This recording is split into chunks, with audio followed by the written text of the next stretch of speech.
Welcome to the सूजस पत्रिका Rajasthan current affairs. तो आज हम डिस्कस करेंगे जो बीकानेर की पंचगौरव के बारे में जो सूजस पत्रिका में डिस्कस किया गया है उसके रिलेटेड। ठीक है, सो बीकानेर की पंचगौरव के बारे में सूजस पत्रिका ये 3 अगस्त की सूजस पत्रिका में डिस्कस किया गया है। सबसे पहले तो हम याद कर लेते हैं कि पंचगौरव योजना कब स्टार्ट करी गई थी। 17 दिसंबर 2024 को ये योजना स्टार्ट करी गई थी। बीकानेर की पंचगौरव के बारे में डिस्कस करने से पहले सूजस पत्रिका में क्या क्या चीजें डिस्क्राइब करी गई है बीकानेर के पंचगौरव के बारे में वो डिस्कस करते हैं। तो बीकानेर की स्थापना 1488 ईस्वी में किसने करी गई थी? राठौड़ राजकुमार थे राव बीकानेर। अब यहाँ से इम्पोर्टेंट ये हो जाता है कि बीकानेर राज्य की स्थापना कैसे करी गई थी। तो ये चीज है ना, जैसे 3-4 ऑप्शंस के आजकल क्वेश्चंस आते हैं 3-4 स्टेटमेंट के, उसमें ये चीजें डाली जा सकती है ना, क्योंकि जो चीजें सूजस में डिस्कस करी गई होती है वो इम्पोर्टेंट होती है। और रिसेंटली ही मेरा आरपीएससी फर्स्ट ग्रेड में सिलेक्शन हुआ है, तो मैंने तो सूजस पढ़ के ही 40% का क्राइटेरिया कवर किया है। बीकानेर की स्थापना कब हुई थी? 1488 ईस्वी में राठौड़ राजकुमार राव बीकानेर ने करी थी। ये शहर अपने भव्य किलों, महलों, रेगिस्तानी टीलों और ऊंट अनुसंधान केंद्र के लिए प्रसिद्ध है। बीकानेर में क्या है? ऊंट अनुसंधान केंद्र है, और बाकी तो रेत महल, टीले वगैरह वो तो सब चीजें है ही। इसके अलावा और यहाँ पे इम्पोर्टेंट ये है कि बीकानेर राज्य की स्थापना, बीकानेर की जो स्थापना कब करी गई थी? 1488 ईस्वी में करी गई थी। ठीक है, और 1459 में ना जोधपुर की करी गई थी, तो जोधपुर के बाद में करी गई थी, ये भी थोड़ा सा ध्यान रख सकते हो। अब बीकानेर में क्या है? करणी माता का मंदिर है, देशनोक में, सबको पता है, वेल फेमस है ना। यहाँ पर लगभग 25,000 चूहे रहते हैं, जिन्हें श्रद्धा से क्या कहा जाता है? काबा कहा जाता है। ये मंदिर अपनी अनूठी परंपरा और आस्था के कारण है ना विश्वविख्यात है। बीकानेर जिले के लिए पंचगौरव योजना के कार्यक्रम के तहत क्या है कि एक जिला, एक जो क्रॉप कौन सी है? मोठ है ना, बीकानेर के मोठ है। और अपने फिर उसके बीकानेर के पास में जब नागौर आ जाते हैं तो हम मोठ और मूंग इसी तरह से याद करते हैं, तो नागौर की फिर मूंग हो जाती है क्रॉप। ठीक है, बीकानेर की क्या है? मोठ है। एक जिला क्या है कि उसकी स्पीसीज क्या है? रोहिड़ा है। ठीक है, उत्पाद क्या है उसका? बीकानेरी नमकीन इसका उत्पाद है। प्रोडक्ट सबको पता है, टूरिस्ट डेस्टिनेशन करणी माता का मंदिर है, और बॉर्डर पे है तो तीरंदाजी इसका यहाँ पे गेम है। ठीक है, ये चीजें पंचगौरव। अब इनके बारे में डिटेल से क्या क्या डिस्कस किया गया है। करणी माता के मंदिर के बारे में यहाँ पे डिस्कस है कि दुनिया भर में चूहों के लिए अपनी पहचान बनाने वाला मंदिर बीकानेर से 30 किलोमीटर की दूरी पर देशनोक गांव में है। यह पर्यटकों में ना टेम्पल ऑफ रेड्स के नाम से जाना जाता है। किंवदंती के अनुसार है ना, करणी माता के जो सौतेले बेटे थे ना, लक्ष्मण की मृत्यु के है ना, लक्ष्मण की है ना तालाब में डूबने से मृत्यु हो गई थी। सौतेले बेटे लक्ष्मण की है ना तालाब में डूबने से मृत्यु हो गई थी। करणी माता ने यमराज से उन्हें जीवित करने की प्रार्थना करी थी। ठीक है, यमराज ने मना कर दिया, और इस शर्त पर मान लिया कि उस दिन के बाद से लक्ष्मण तथा करणी माता के सभी वंशज चूहे के रूप में जिंदा रहेंगे। इस शर्त के रूप में यमराज जी ने मान लिया।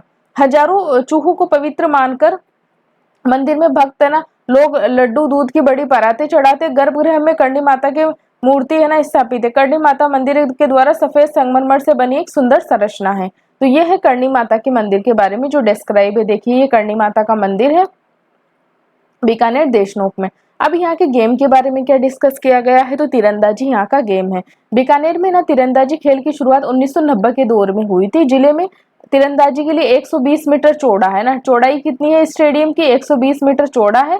और उसकी लंबाई कितनी है? ये तो चौड़ाई हो गई और ये लंबा हो गया है ना। 100 मीटर तो लंबा है, 100 मीटर तो लंबा है, और 120 मीटर क्या है? चौड़ा है, स्टेडियम है। ठीक है, मतलब मैदान है। यहाँ इंडियन कंपाउंड और रिकर्व श्रेणियों की ना प्रतियोगिताओं, नियमित ट्रेनिंग का आयोजन किया जाता है। इंडियन कंपाउंड और रिकर्व जो कैटेगरीज रहती है गेम की, यहाँ पे उसकी प्रिपरेशन करवाई जाती है ना। ये बड़ी संख्या में ना खिलाड़ी नियमित रेगुलर प्रैक्टिस करते हैं।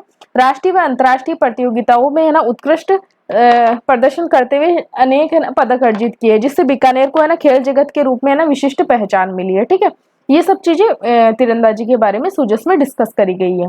अब बात आता है यहाँ का जो क्रॉप, उपज को क्या बोलते हैं? क्रॉप बोलते हैं, और जो स्पीसीज होती है उसे प्रजाति बोलते हैं। ठीक है, तो मोठ है। मोठ का है ना साइंटिफिक नेम क्या होता है? विग्ना एकोनिटीफोलिया होता है। और जो विग्ना एकोनिटीफोलिया क्या होता है? इसका साइंटिफिक नेम होता है। मोठ क्या है? अब पश्चिमी राजस्थान में देखो, ये मोठ की दाल होती है, जिसमें क्या होता है? राजस्थान की प्रमुख दलहनी फसल है, जो बीकानेर की बालू और दोमट मिट्टी जो होती है उसकी है ना मिट्टी और शुष्क जलवायु में अच्छी तरह से विकसित होती है। कम पानी में भी बेहतर उत्पाद देने वाली ये फसल है ना, किसानों के लिए आर्थिक दृष्टि से महत्वपूर्ण मानी जाती है। पोषक तत्वों से भरपूर है ना। मोठ का प्रयोग है ना दाल, भुजिया, नमकीन, पापड़ आदि बनाने में किया जाता है, व्यंजन बनाने में। बीकानेर की खाद्य संस्कृति और कृषि अर्थव्यवस्था में मोठ का विशेष स्थान है। इसकी गुणवत्ता और स्वाद के कारण इसकी अच्छी मांग भी रहती है, और इसका साइंटिफिक नेम क्या है? विग्ना एकोनिटिफोलिया है। ये चीजें डिस्कस हो गई। अब बीकानेर की दाल हो रही है तो नमकीन बनाई जाएगी। नमकीन की शुरुआत किसने करी थी? अब यहाँ पे सूजस में ये चीज डिस्कस करी गई है, तो ये स्टेटमेंट में डाली जा सकती है। 1877 में महाराजा डूंगर सिंह के समय से हुई। आज ये अपनी विशिष्ट पहचान देश विदेश में फेमस है। मूंग, मोठ और चना से बनी 60 प्रकार की नमकीन यहाँ पे बनाई जाती है, और नमकीन का एक है ना प्रमुख उद्योग का केंद्र बन गया है बीकानेर। यह उद्योग जिले की अर्थव्यवस्था और है ना पहचान को नई ऊंचाइयों पर पहुंचा रहा है। बीकानेरी भुजिया, बीकानेरी नमकीन 1877 में महाराजा डूंगर सिंह के समय से ये चली आ रही है। अब हमने कितनी 4 चीजें देख ली। एक तो 3 चीजें डिस्कस करी है अभी तक। एक तो टूरिस्ट डेस्टिनेशन करणी माता का मंदिर, एक है ना गेम डिस्कस किया है। 4 चीजें, हाँ एक है ना क्रॉप भी डिस्कस कर ली, एंड ये प्रोडक्ट डिस्कस कर लिया। अब स्पीसीज के बारे में बात आती है, तो स्पीसीज के क्या है? टिकोमेला अंडुलेटा है, रोहिड़ा है ना। मारवाड़ का सागवान किसे कहा जाता है? रोहिड़ा को कहा जाता है। शुष्क एवं अर्धशुष्क क्षेत्रों शुष्क एवं अर्धशुष्क क्षेत्रों का मुख्य पर्णपाती वृक्ष है, ठीक है। ये कठोर जलवायु और कम वर्षा वाले क्षेत्रों में भी आसानी से विकसित होता है। इसकी लकड़ी कैसे होती है? अत्यंत मजबूत, टिकाऊ एवं है ना उच्च गुणवत्ता की होती है। इसकी छाल एवं पत्तियों, फूलों का है ना मेडिसिनल वैल्यूज भी है। चिकित्सा जैसे पारंपरिक आयुर्वेदिक में भी यूज लिए जाते हैं।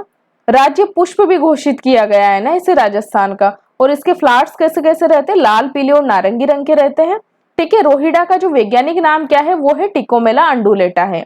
तो ये थे बीकानेर राज्य के पंचगौरव के बारे में जो सूजस पत्रिका में डिस्कस किया।